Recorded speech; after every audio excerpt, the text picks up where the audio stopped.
What is the purpose of learning about functions?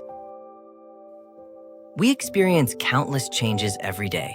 The temperature rises in the morning and shadows grow shorter in the afternoon. As a car speeds up, it travels farther.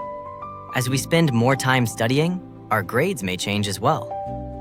The world around us is full of change in relationships. But can we describe these changes using mathematics? That question led to the development of the concept of a function. Ancient people tried to explain the motion of objects through philosophy.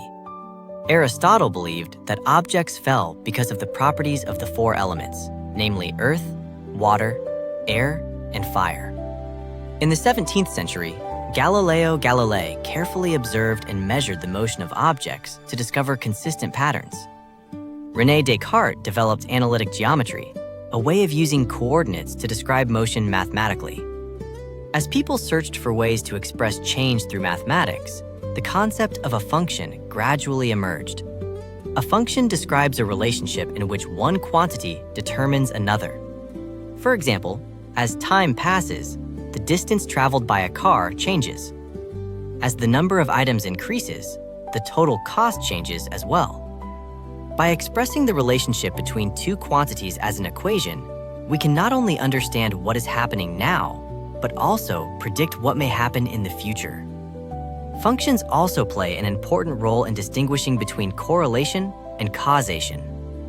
For example, statistics in the United States show that households with more cars tend to drive more miles per vehicle. At first, it is easy to think that owning more cars causes people to drive more.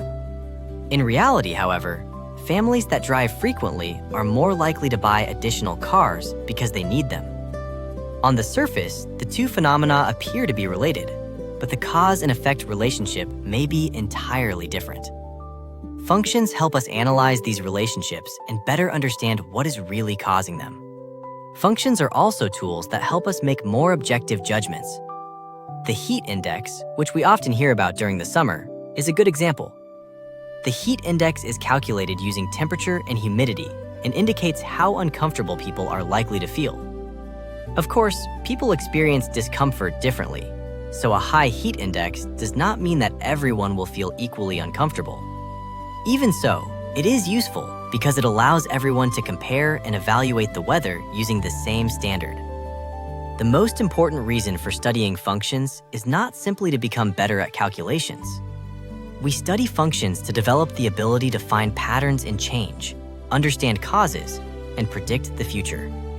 In economics, the relationship between price and demand helps determine how much of a product should be produced. Governments develop policies based on population trends and economic indicators. In the natural sciences, functions are used to study everything from the motion of planets to changes in climate. The world is constantly changing, but these changes are not completely random. Hidden within them are patterns and relationships. Learning about functions is not simply about drawing graphs or solving equations. It is about developing the ability to understand how the world changes and to predict what may happen next. A function is one of the most important concepts in mathematics, and it is one of the most powerful languages we have for understanding the world.